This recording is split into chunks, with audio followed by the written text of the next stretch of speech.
I'm Patrick King, and this is Synthwave Ultra.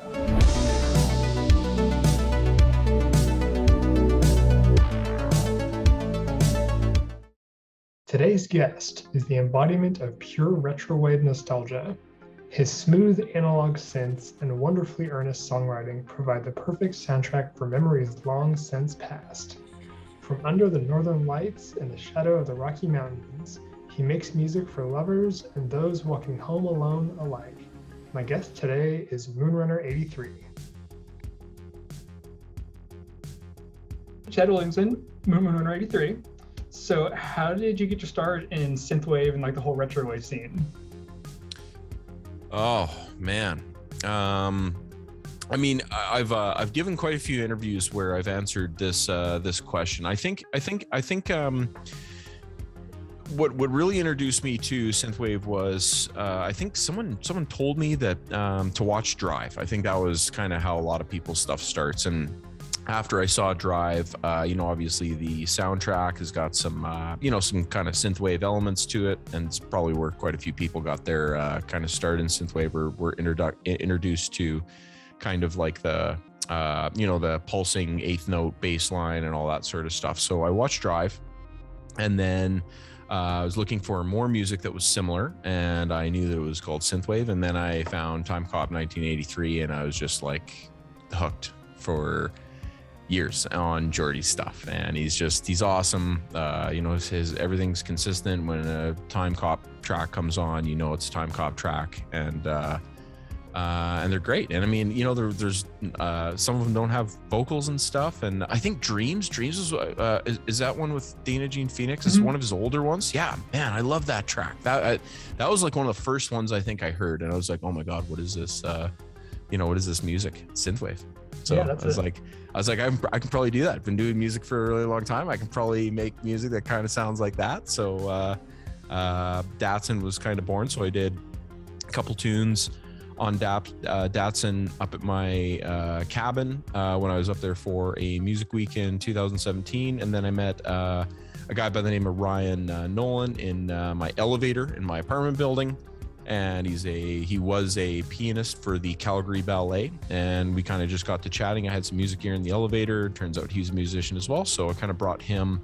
I was like, oh, you must be really good at keyboards. Why don't you play some synthesizers with me? And we wrote the rest of the record. Nice. Yeah, that's cool. Because yeah, I know you mentioned that before. How there's kind of like a team Moonrunner 83, where like you've got like folks helping out with like a production and stuff, right? Yeah. So I mean, it's mostly songwriting. I do most of the production and the mixing and mastering for all of the tunes. I'm kind of the guy that runs the computer, so I'm just the nerd. I'm the nerd on site. I think that's what it's what I've affectionately call myself. I'm the resident nerd that kind of puts everything together. I've been working quite a bit with a guy by the name of Jared Nicklin from Boy and Girl recently, and he's kind of behind the scenes doing a lot of writing in terms of music and operating keyboards and synthesizers and coming up with really cool song ideas. And he has a kind of a ballady flavor to a lot of the stuff that he's a part of. And then a whole host of other musicians who contribute both locally and around the world. And I mean, they're amazing. Like I work with some super talented people. So a song will usually start in my studio. Just from a cool patch or a cool keyboard line or, a cool bass line, sometimes even, just playing guitar and kind of coming up with ideas. It's very rare that I come up with an idea in my head and then kind of put it in the DAW. But I mean, that happens as well. So sometimes I'll get, some kind of a cool jingle in my head and I won't know where it came from. Probably took it from somewhere. And then it turns into a song that, I don't know, that becomes a Moonrunner track. And, I'll either, if I'm really inspired, I'll sing them myself, or I'll send them out. I've got a bunch of friends in Calgary. That's one of the best things about Moonrunner is just the fact that most of the musicians that I work with are local, and if they're not local, they're musicians that I've been working with, from the outset of the project. yeah, natives, Megan McDuffie.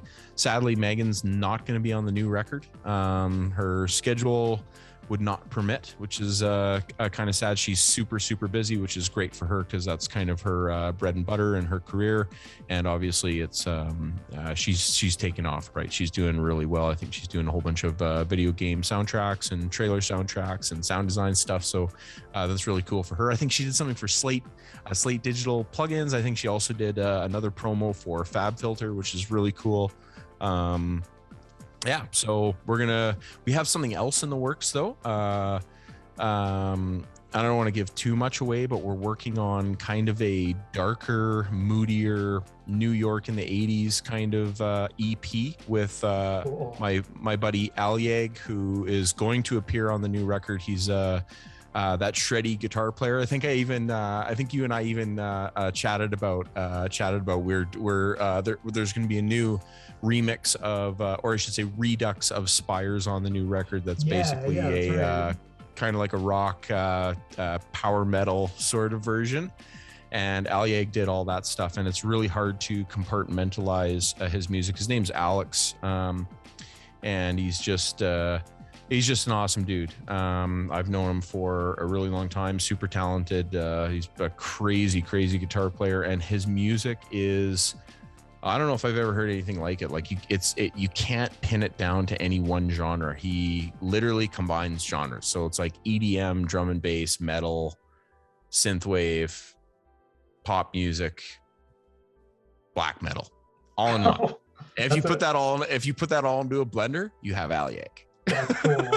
No, that's really cool. Because I was gonna say, like, with like collaborators, I mean, I feel looking at the track listing for You and Me at the Edge of the World, like I like how, like, every song it's you, and like, I mean, pretty much every song has some great featured artists, and like you said too, like a lot of it is folks you worked with before on like a lot of your really great stuff. I mean, obviously Megan McDuffie, she's like, I mean, you and her have like just have such a great history, and like Vic Kapoor, and like there's I mean, so many good artists in there. But yeah, that sounds really cool. Megan's I mean, she's pretty talented, and Streets has just got this, like, there's this magic that kind of I don't know, this like alchemy that happened when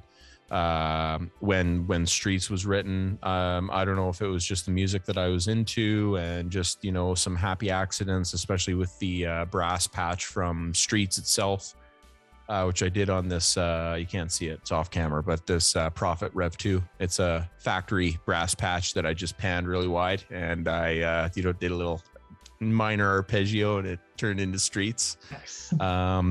And after hooking up with Megan, obviously she's a great singer, so we've come up with some pretty cool tunes. Try to kind of recapture some of that magic with Primal on Hearts on Fire. Mm-hmm. I love the breakdown and the guitar solo in that. That's a good buddy of mine, Adam Hartley, who's actually here in Calgary. He's a computer guy that's actually going into law as well. And just, I mean, you know, he barely even plays guitar anymore, but I'm always asking him to do stuff, and he's just awesome. He, you know, was the winner of this like Qantas Music Festival in Alberta, and like just this, you know, he's just this guitar savant who's like, yeah, I'll play a little guitar. Yeah, I'll play a little guitar for you. He's awesome. That's really cool, because like, I mean, I remember when Hearts on, that's on Hearts on Fire, you said, right?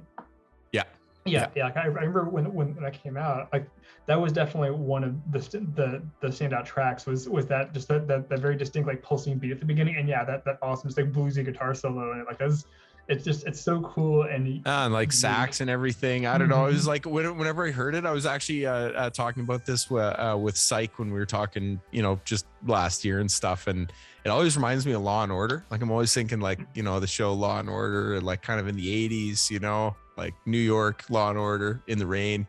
That's kind of the vibe that we're going for. So we're working on something similar right now. We've actually got 2 tracks. Well, one is basically done. Another one, the instrumental, is completely done. It's the first one that we did with Alyag, and it's real cool. So yeah, he brings something very distinct with his guitar playing that Moonrunner lacks. I play guitar as well, but I'm pretty, you know, perfunctory. Is that the right word? Yeah. Maybe. No, it's funny. I know exactly what you mean. I mean, so I've played guitar since I guess since I was a sophomore year in high school, and I mostly just play like power chords and like basic tabs and stuff. I mean, nothing like. I mean, it's just for fun. So, but yeah, so I know what you mean too. Like when you see like these just amazing, just like virtuoso guitarists, and it's like. Yeah, a couple power chords, whatever. Yeah, it's crazy. I'm still a power chord guy. I was this is another thing that I really like to talk about, especially during interviews. And I don't know, I mean, I've done quite a few of them. I'm a pretty accessible guy, even though I'm going through some pretty crazy stuff with work and emergency litigation and all this crazy stuff. Music really is an outlet. But what was I going to say? Now I don't even remember. No, I don't even. I got derailed. I got very little sleep last night. It was up till 4 o'clock in the morning. Yeah, geez, that's intense. It's crazy. I was in the office with I call him Party Marty, and it's because when we're together we don't party much. We're not partying, so it's kind of this horrible irony that it's like characteristic of my my day job, but. Yeah, we were in the office till 4 o'clock in the morning. It's basically him and I against the government of Canada in this particular one. There's the leadership commissioners, or the leadership debates commission, which is, we've got an upcoming federal election. They're trying to keep out a particular news organization, so we've had to bring an emergency injunction in federal court to try to get these guys back in, and literally we had a week to do it. And so it's Party Marty and I versus the Canadian government and the Attorney General as well. Oh my god, that's intense. I don't know how they let me become a lawyer. I have no idea. Something went wrong somewhere down the line. Well, that's so interesting, because obviously, like I know you as this like very like retro, like kind of like earnest artist, like it's like you'll see like your promotional stuff with like all these like cool neon lights and everything. But then I remember one day, just kind of offhand, I googled you, and like I found your law office website and found you looking like very serious, like all business, and like your barrister robes. And it's like, wow, that's pretty like, it's pretty wild. I'm fooling somebody somewhere, either in the music community or at the in the legal community, or maybe both. I think one day, Pat, I think I'm gonna quit everything. I'm just gonna be a cat farmer / herder. I'm gonna just collect cats. We already got 2. Usually they're down here, but my wife and I are big supporters of animals. That's another big thing, and not in terms of hardcore animal rights activism, but more just supporting no-kill charities that help dogs and cats and awesome. Lizards and all that sort of stuff. Well, yeah, that was actually going to be one of the things I asked you about. So I do like to ask folks about their pets, and I know you and your wife have a couple of cats. Yeah, I like to talk about my cats too. I don't know if your listeners will want to listen to what I have to say about my cats. So yeah, so we got 2. I've had them. I mean, it's actually kind of an interesting story, and I have not shared this in any other interview. So this is exclusive and very unique content, Pat. So in 2008, one of my buddies, he used to like kind of, fancy himself this budding entrepreneur, right? And he was always hatching some sort of a scheme. So he thought he was, this dynamo of, industry and commerce and all that. But really, he's just a young guy. In 2008, I would have been, I don't know, mid-20s or something. So he used to think that he had some pretty great ideas, but really he's just a 25-year-old that had some pretty harebrained schemes. And he started a company selling water slides. Okay. And I know you're like, what does this have to do with your cats? Well, I'm going to get there. So he rented this house on 10th Street in Calgary, which is just south of 17th Avenue. And 17th Avenue is this big popular like arts district and everything. So pretty close to downtown, which is kind of cool. And so we rented this house, and I was in a band, really horrible band called Sound Gallery. I mean, we weren't really too bad. Coincidentally, the old bass player for Sound Gallery is a guy named Angus, and he's pretty crazy. Wonderful bass player. He's actually moving back to Calgary, so I'm pretty excited to kind of hook up with him after all this time. But we rented the basement in this house to jam in, right? And it was this horrible small room, and we had a PA, and you'd go in there, you'd come out totally deaf, but there's obviously not a lot of responsible behavior happening in this house. It was pretty big and it was pretty run down, and I think it was slated for development, so they're just going to demolish it. So they didn't really care if my buddy was renting it out.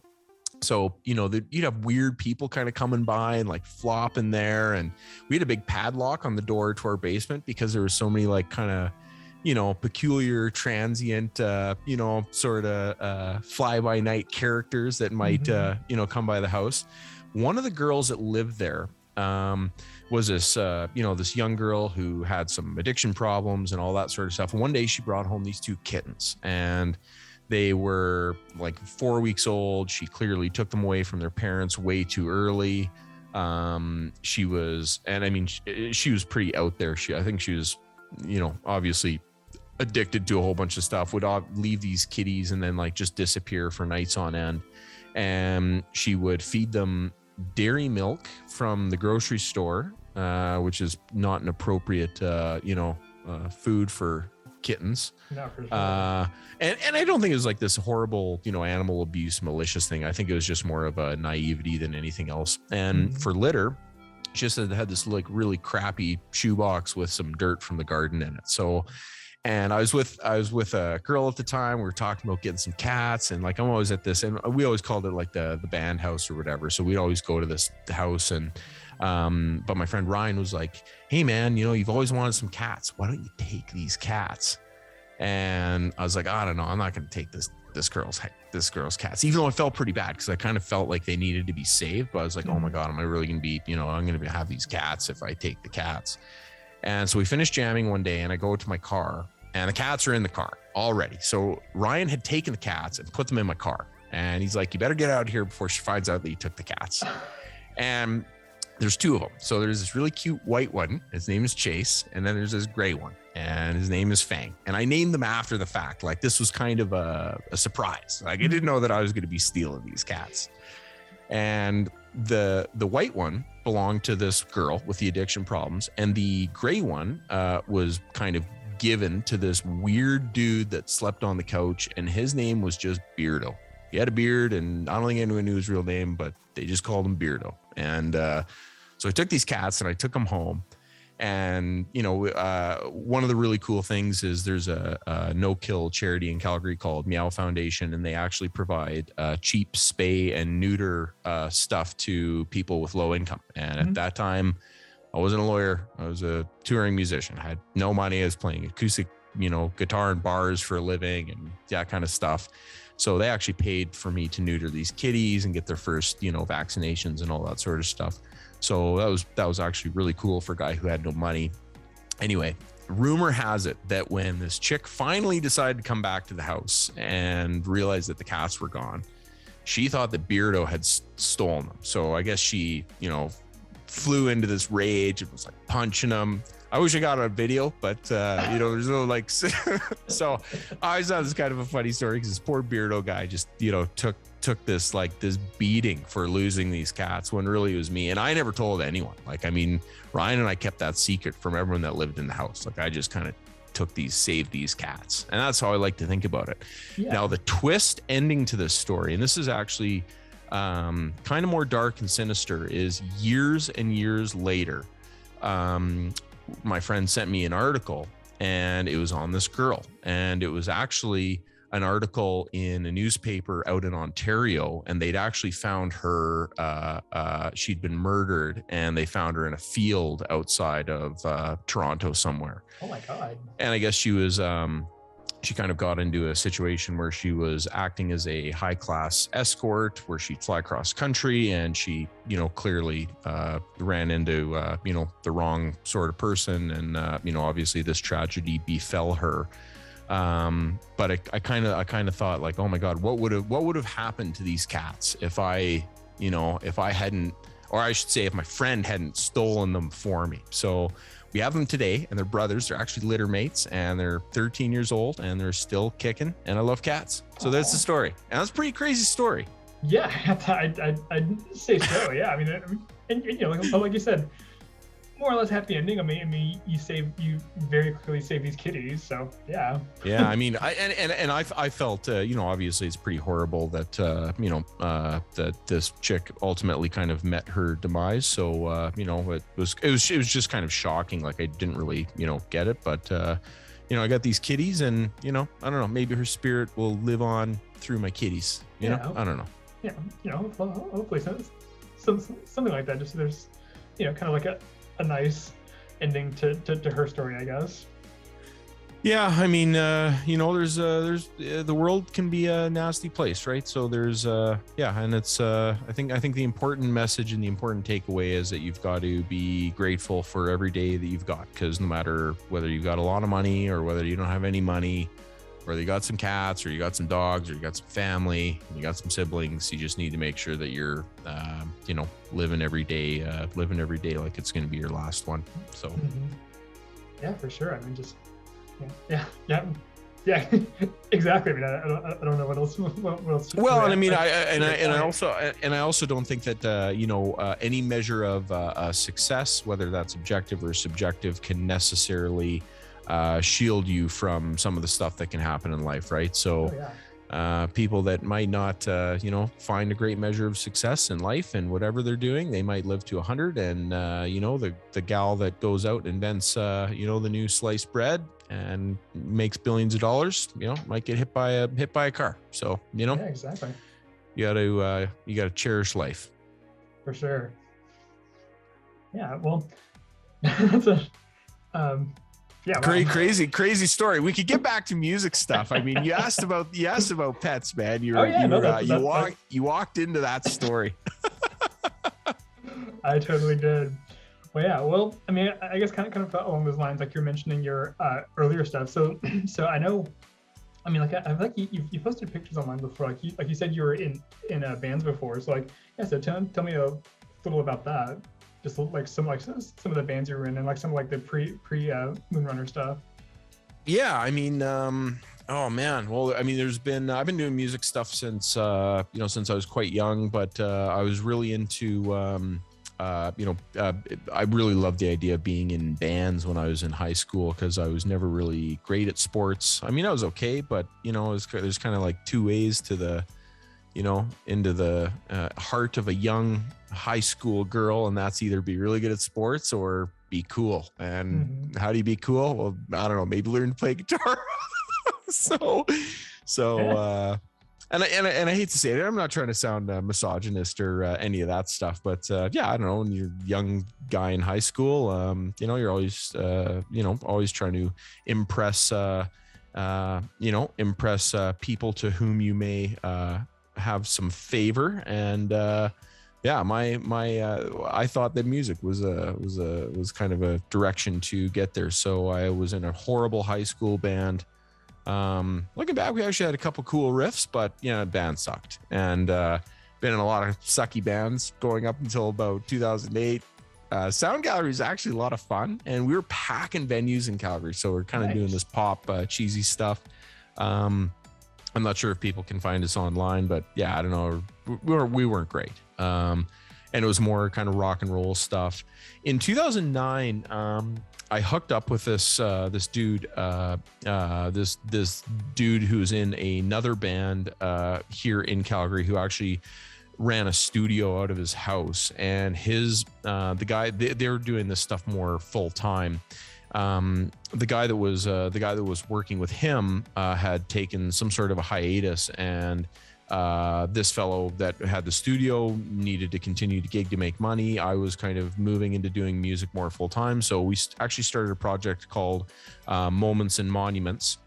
It's moments with the ampersand or whatever, monuments. And this was right after We Don't Need to Whisper by Angels and Airwaves came out, which is one of my favorite records of all time. I kind of like the second one too, like I Empire. I think that was kind of cool. And then after that, it's kind of like, I don't know, I still really want to get into them, but I just can't really bring myself to enjoy some of the new Angels and Airwaves stuff. I just love that. There's something really magic about that first record. And I remember it was really funny, because right before it came out, Tom DeLonge, who's the dude from Blink-182, who, you know, they had the split, and then he did Angels and Airwaves, and then Mark Hoppus and Travis Barker did that, whatever the other band was. You know, there's all this hullabaloo from Tom saying like, this record's going to be the best record that's ever been made. And like, you know, it's like, it's going to be revolutionary, and there's all this big stuff. And then it came out like no one really listened to it. So I did, and I really loved it.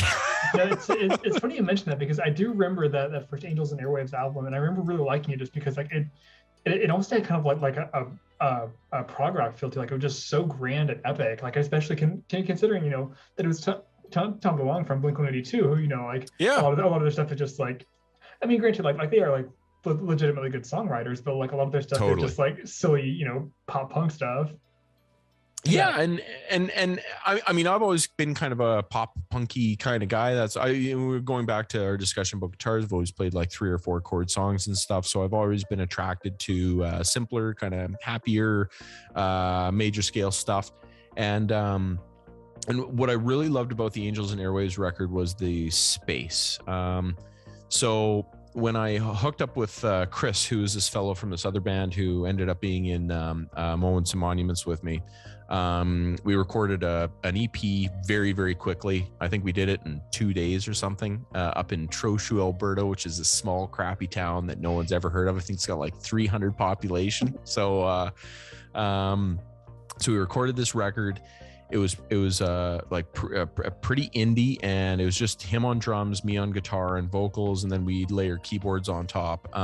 And I think you can find it on Spotify. I think it's uploaded, and I think it has like no views or no listens, but we basically recorded it just as a demo so that we could book shows, because we just wanted to play. And we had eventually an agent that would book us around Western Canada. So in 2009, as Moments and Monuments, I played over 100 shows in 2009, which is almost like 3 or 4 shows a week, or, well, I don't know, anywhere from like between 100 and 150. I think it was less than 150. I think it was kind of like, I don't know, 120 or 100 shows. It was tough. We're playing 3 shows a week.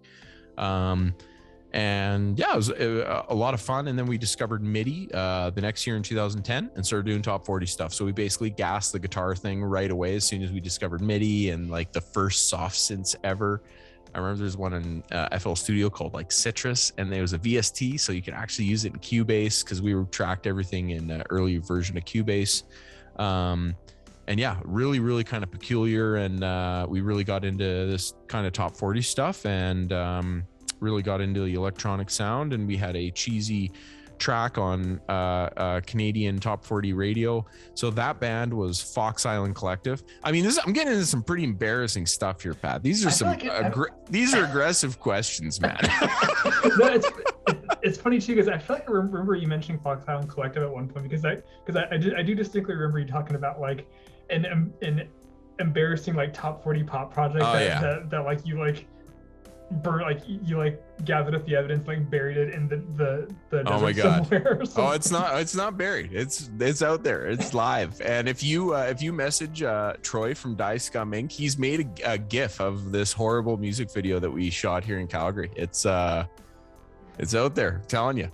However, there is one amazing Fox Island song that's called Can't Find My Love, and to this day it's one of my favorite songs that I've ever been a part of writing. It was actually written by all 3 of us. It was Caleb and Chris and I, and it's Fox Island Collective, Can't Find My Love. Listen to the one on Spotify. There's 2 versions of it. One of them is the one that just I did, and then there was the one that was actually on the Fox Island record. And the one on the Fox Island record is awesome.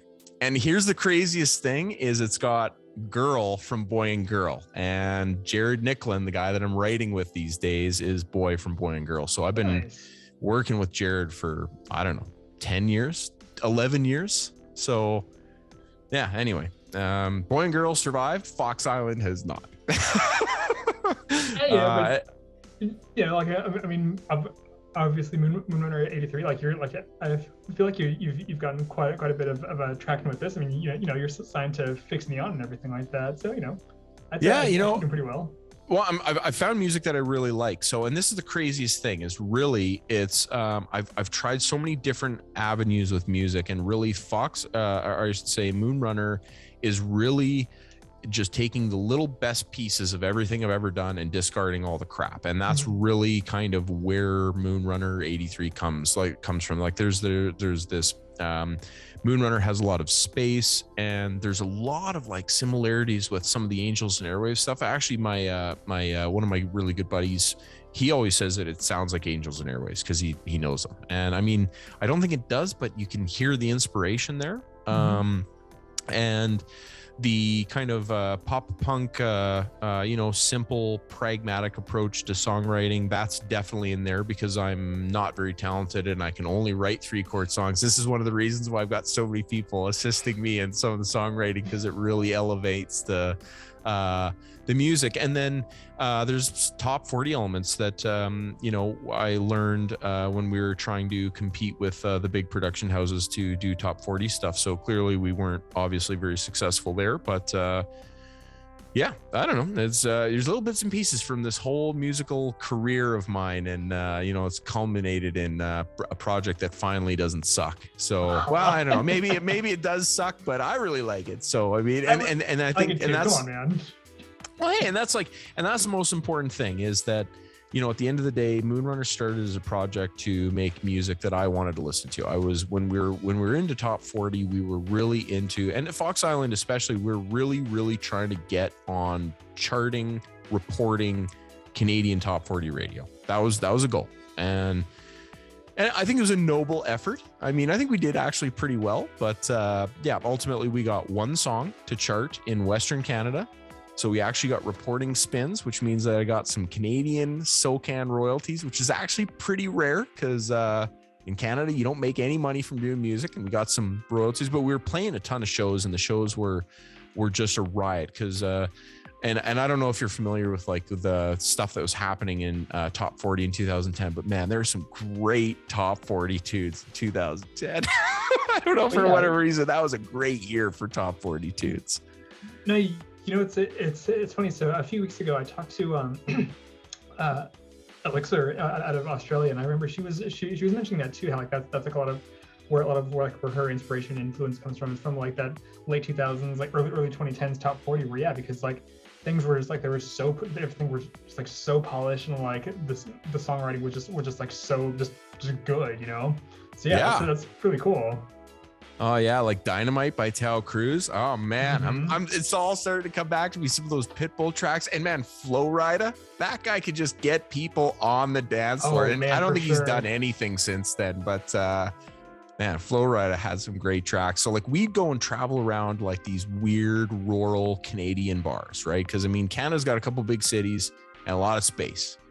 But the space isn't empty. We got all these little towns all over the place, and a lot of them have these like 100-year-old hotels. So I heard this rumor, could be true, could maybe not be true, and to be fair, I haven't really looked into it, so like fact check alert, this might not be a real thing, but from what I understand, in Saskatchewan, which is the province that is right next to Alberta, which is where I'm in, so Saskatchewan's just to the east of us, there's really like two cities. There's Regina, which is the capital, pretty small, and then there's Saskatoon, which is like kind of like it's like trendier, younger and hipper, and then lots of flat stuff and some small towns. And it's my understanding that back in the day there was a rule that there had to be a hotel at the end of every day's ride. So you'd have obviously along the Canadian Railway, you'd have a bunch of little towns kind of dotting, but you'd also have all these little outlying hamlets and stuff all over the place.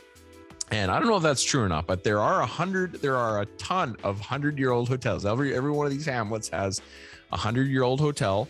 They all have a bar in the basement or on the main floor, and like a little restaurant and stuff. And then they got a hotel upstairs that nobody uses because they're old and they're gross. So, but bands who come and play there have to stay at the hotel. So I've stayed at a lot of these hotels, and man, I'm telling you, some of them were pretty gross.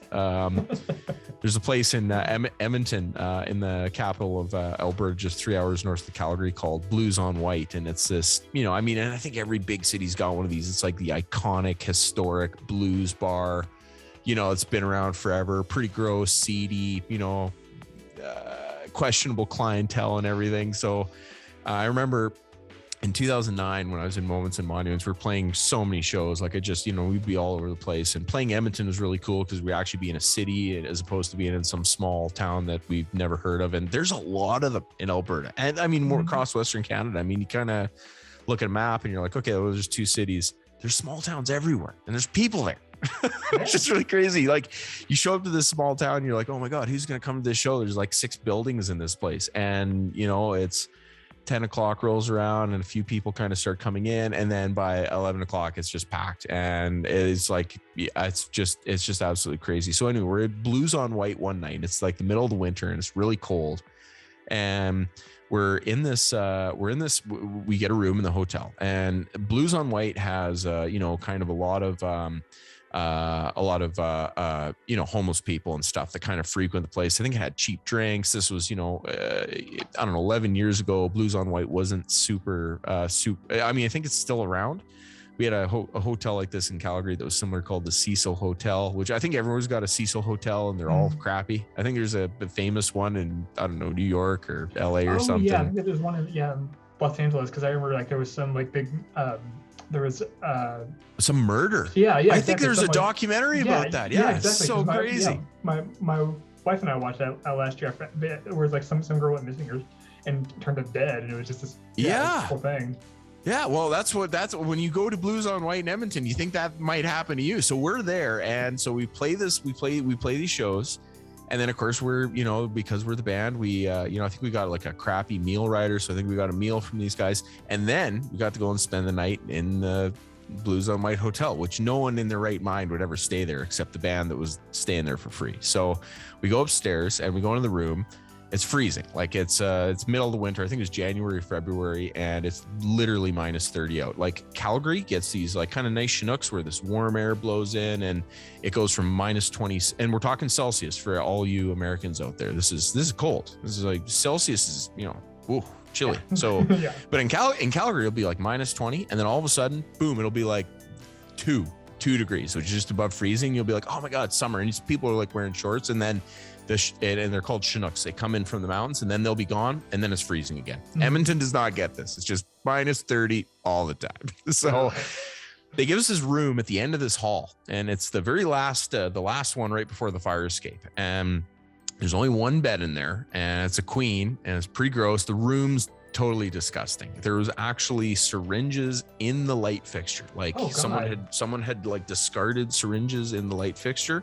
Oh, gross. And it's like, so we get into this room and it's freezing. So like obviously the heat kind of worked, closer to the center of the building. And because we're like right by the fire exit, I don't know, there's like no heat and there's freezing.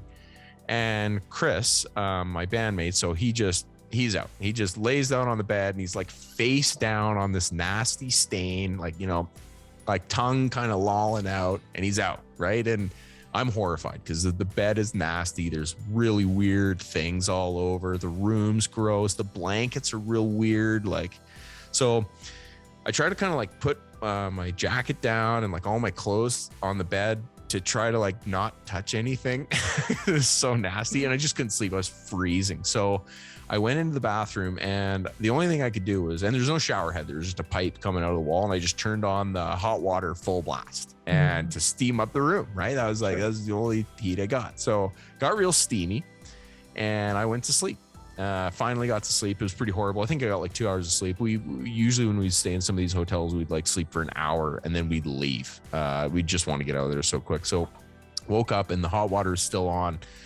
It was like The Shining. Like the walls were dripping with like this yellow, like, I don't know, cigarettes, cocaine, whatever had been done in that room. Maybe the tears of like, the tears of men and women of, really crazy. So obviously, we turned off the water and it was pretty gross. It was pretty damp in there by the time we woke up. We don't think I was sleeping for that long, but it was, all the walls were actually like dripping this, this yellow stain. So anyway, that's Blues on Right. 5-star accommodation up in Edmonton. I think it's still around. Don't stay in the hotel, but it's a great music venue, right? It's just a lot of these really old Canadian hotels, they're just not a great place to stay anymore. They're iconic. They have great music venues. You go there, have a couple drinks. They got cool bars. Hotels are, I don't know. might want to just stay at the Holiday Inn. Yeah, yeah. I mean, I've heard about some places like that here too, where yeah, exactly that. We're like, oh yeah, this is like a historical site. You know, it has some like historical significance, but you don't want to stay there because it's yeah. Jeez. Oh man, well that's definitely made for a hell of a story, that's for sure. Yeah, and this is actually great because we're talking about some stuff that I haven't talked about on any other interviews, and I can nice. I don't know if you've seen any interviews. I can talk for like hours. So let's give me a couple more bits, and we'll finish this off with a bang.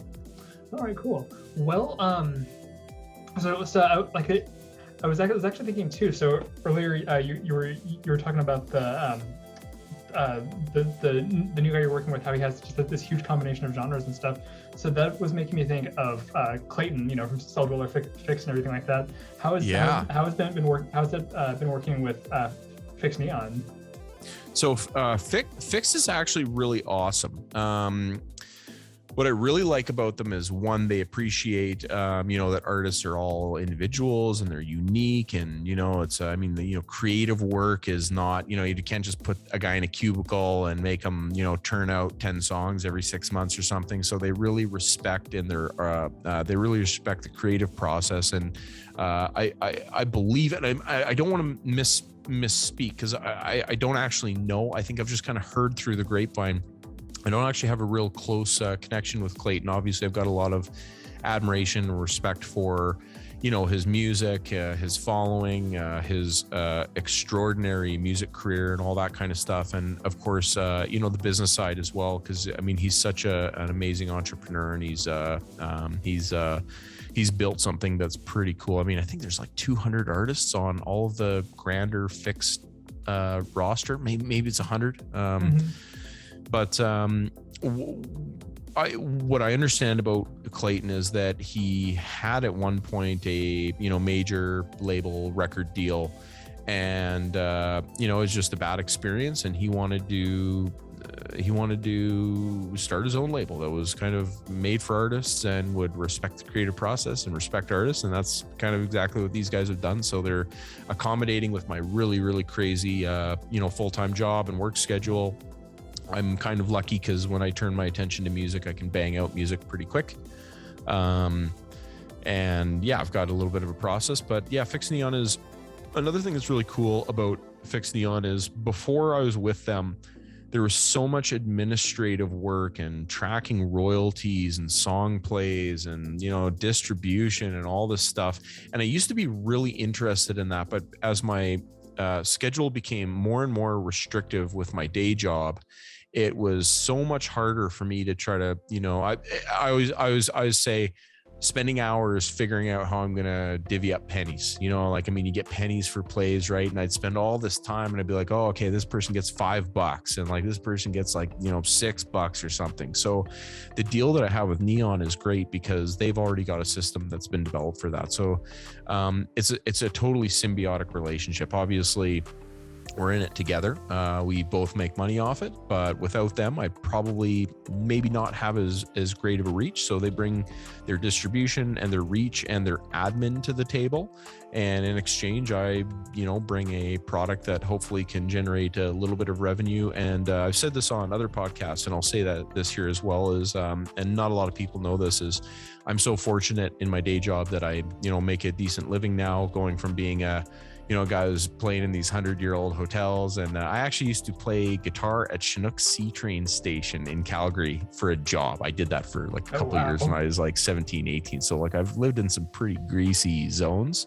It wasn't until my father passed away in 2011 that I went and got a law degree, and then kind of changed my life a little bit. But now, of course, I've fallen upon some fortune, which is really cool. And it's afforded me to the ability to, buy some cool gear and, build a nice studio and stuff. I don't want to give people the impression that, I'm this big rock star and Moonrunner is just making me all this money that I can afford these synths. Moonrunner doesn't make me shit. And hey, I'm totally not complaining. Like I mean, to be fair, I am joking to a degree. Moonrunner does generate some revenue. It's very, very modest, but this is everything that I make from Moonrunner, I just put back into the project. So that's giving money to other artists to commission remixes, art that you did that amazing Calgary piece for me.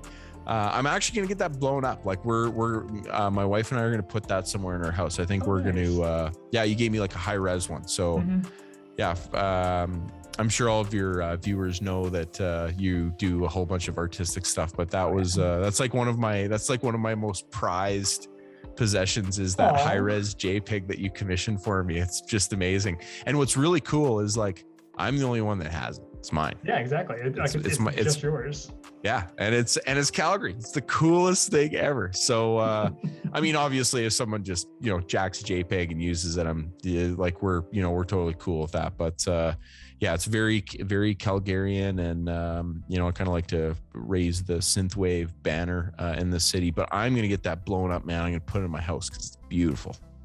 We didn't know whether to do the blue one or the quintessential classic Pat King, like synthwave kind of pinky orange and yellow. And I think that's actually the one that we want to do is kind of the original, right? But I want like 60 inches, man. How big is that? How is that? That's like a couple feet, right? Yeah. So 60 inches is 5 feet. So I guess it'd be like 5 by 4.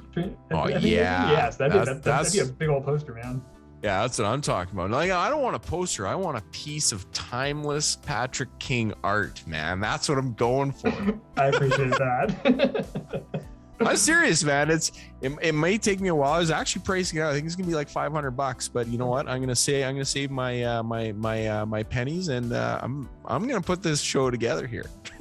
yeah, for sure. I mean, yeah, I think a glossy poster and like a nice frame from Michael's would look really good, because I think with canvas it might not be like quite as like vibrant, but like you get like a really good quality like glossy poster print on like archival paper and stuff like that. I think I imagine that'll look really sharp. Okay, that's what I'm doing, man. That's what I'm doing. It's gonna probably up the price because I think I just got something framed from Michael's. It's like a couple $100, man, for this huge frame, and I got the cheap one. Framing is a racket. So I have I mean, granted, this is probably about 10 years or so ago, but I got a bunch of some of the early Marvel movies, like the full size posters, and I got them and like I got frames from them, and it was like $60 for a frame. I mean, granted, like it's I think it was like a very basic, just like the basic steel frame with like the the good glass and everything like that. But yeah, it was like $60 for like a $20 poster. I'm like, geez, but it does. I feel like a good frame is worth the price. So yeah. That's true. That's the whole thing. Because if you got just the poster and you put it on the wall, and like no hating on the youth, but if you do that, it looks like you're a 21-year-old in his mom's basement. You frame it, all of a sudden you're an adult. Exactly. Yeah. Because seriously, because you have just like you said, like a poster is like taped on the wall. It's like, oh yeah, it's a teenager with his favorite band or something. Man, and I was that teenager. Like and I still would be if I couldn't, put together $200 to like have a proper frame done, which is still tough. Like I gotta, that's why we haven't done the Calgary Synthwave thing yet, but it's coming, and I promise, man, I'll send you a photo when it's done. Awesome. I'm looking forward to that. Well, cool. Well, so we've got just a couple more minutes here. Is there anything else you want to add or promote or anything like that, or what do you think? Yeah, I don't know. So we got a new record coming out, which is kind of cool. I haven't done any music stuff for like 4 months because I've been so busy with work. And then I was chatting with Preston over at A&R, who I've got a comical and affectionate relationship with. Preston puts up with me, I think FiXT puts up with me more than anything else. I'm sure they're fond of me, but yeah, they're so great over there, and they're kind of like, I don't know, man, if you want to get a track out or a CD out in and this dates me, right? Get a CD out. If you want to put an album out in 2021, he's like, we got to have deliverables by October 1st. I was like, oh shit. So, excuse my language. So yeah, I'm going to Yeah, I'm gonna try to get this record out. So it's not gonna be as long as You and Me at the Edge of the World, but album art is like pretty much done. I'm kind of working on a title. I have a couple different ideas, but most of the songs are done. I think it's gonna be like 11 or 12 tracks. I really like it. It's gonna be a cool record, and I'm hoping it's gonna come out kind of December-ish. And then we've got a couple songs ready for this kind of darker EP with Megan, which is probably going to be kind of a next summer sort of thing. And in the meantime, I'm going to be working on a new record as long as people, as long as the federal government stops causing my clients to have to file emergency injunctions. They're brutal. Like, I was supposed to have 5 days off this weekend. I was like, it was Tuesday night, and I was like, okay, I had Wednesday, Thursday, Friday, Monday off, and I was like, it's gonna be like 5-day week, man. I'm gonna play video games. I'm gonna pretend to eat well and exercise, which I totally don't do, and then I'm gonna do a bunch of music stuff. And I get a call on Tuesday night from Ontario, and they're like, look, we don't have anyone here that can do this injunction. It's got to be done, like it's got to be heard by next week, because this federal election debate thing is literally next week. So boom, my whole like 6 days just went up in smoke just like that. So it's the life you live, man. The life you live. There will be more days, but so it's been busy. But I've talked to FiXT, and they're like, "Look, man, you don't have to put out a record." And I'm like, "No, I got to get out a record." So that's my goal. I'm trying to get out a record this year. That's the key. Excellent. Well, yeah, I'm absolutely looking forward to that. I mean, new Moonrunner albums are always a highlight. So yeah, I'm super looking forward to hearing that when that comes out.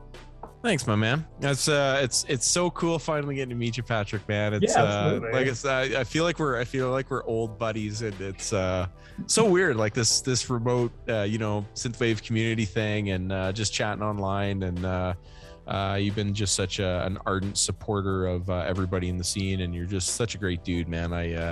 Sending lots of love to you from Calgary, man. Yeah, thank you. Yeah, I mean, you as well. I mean, it's always cool just seeing your general just positivity, and just putting your artistic vision out in the world. So I very much appreciate that about you as well.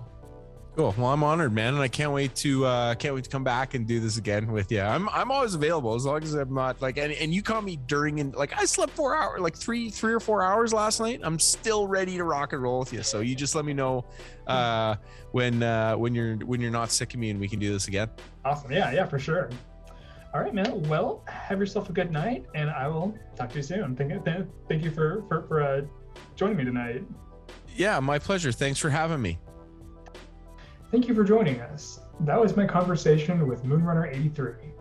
Be sure to check him out on Bandcamp, Spotify, and more, and follow him on Twitter and Instagram.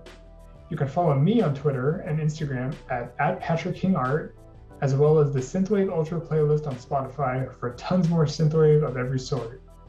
Be sure to like this video and leave a comment, and subscribe for lots more great synthwave interviews.